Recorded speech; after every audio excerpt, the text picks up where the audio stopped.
గుంటూరు పశ్చిమ నియోజకవర్గ survey. AP వ్యాప్తంగా 175 నియోజకవర్గాల్లో చాలా చోట్ల మహిళా అభ్యర్థులు పోటీ చేస్తున్నారు. వైసీపీతో పాటు కూటమిలోని 3 పార్టీలు మహిళా అభ్యర్థులను రంగంలో దించాయి. కానీ మహిళా అభ్యర్థులు ముఖాముఖిగా పోటీ చేస్తున్న నియోజకవర్గం ఒక్కటే ఉండడం విశేషం. అది గుంటూరు వెస్ట్ నియోజకవర్గం.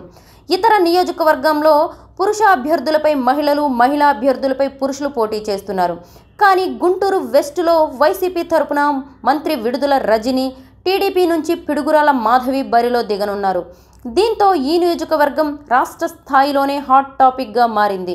రాష్ట్రంలో చాలా నియోజకవర్గంలో మహిళా అభ్యర్థులు పురుషులతో తలపడుతున్నారు. పత్తికొండలో కేఈ శ్యాంబాబుతో కంగటి శ్రీదేవి, పాతపట్నంలో మామిడి గోవిందరావుతో రెడ్డి శాంతి, శృంగవరపుకోటలో కడుబండి శ్రీనివాసరావుతో కోళ్ల లలితా కుమారి, పలాసలో సిదిరి అప్పలరాజుతో గౌతు శిరీష, నగరిలో గాలి భానుప్రకాష్తో ఆర్కే రోజా, మంగళగిరిలో నారా లోకేష్తో మురుగుడు లావణ్య, పిఠాపురంలో పవన్ కళ్యాణ్తో వంగ గీత వంటి ఎంతో మంది మహిళా నేతలు పోటీ పడుతున్నారు. అయితే గుంటూరు వెస్ట్ లో మాత్రం 2 మహిళా నేతలు ముఖాముఖిగా తలపడుతున్నారు. అయితే ఈ 2 నేతలు ఒకే సామాజిక వర్గానికి చెందినవారు కావడం గమనార్హం.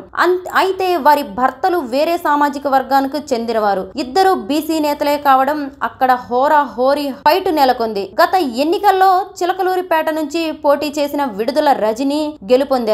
మంత్రివర్గ విస్తరణలో ఆమె పదవి దక్కించుకున్నారు. అయితే ఈసారి చిలకలూరిపేటలో బరిలో దిగితే ఆమెకు కష్టమేనని తేలింది. సర్వే నివేదికలు అలాగే రావడంతో జగన్ ఆమెని గుంటూరు పశ్చిమ నియోజకవర్గానికి పంపించారు. దీంతో టీడీపీ వ్యూహాత్మకంగా వ్యవహరించింది. అక్కడ పిడుగురాల మాధవిని బరిలో దించింది. డాక్టర్ కావడంతో, ఆపై ఆర్థిక బలమైన నేతగా కావడంతో ఇద్దరి మధ్య ఫైట్ హోరాహోరీగా సాగనుంది.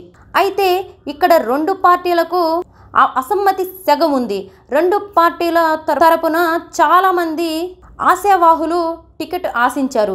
కానీ అనూహ్యంగా అటు వైసీపీ విడుదల రజని, ఇటు టీడీపీ పిడుగురాల మాధవికి టికెట్ కేటాయించడంతో ఇరు పార్టీల శ్రేణులు అంటి ముట్టనట్లుగా ఉన్నారట.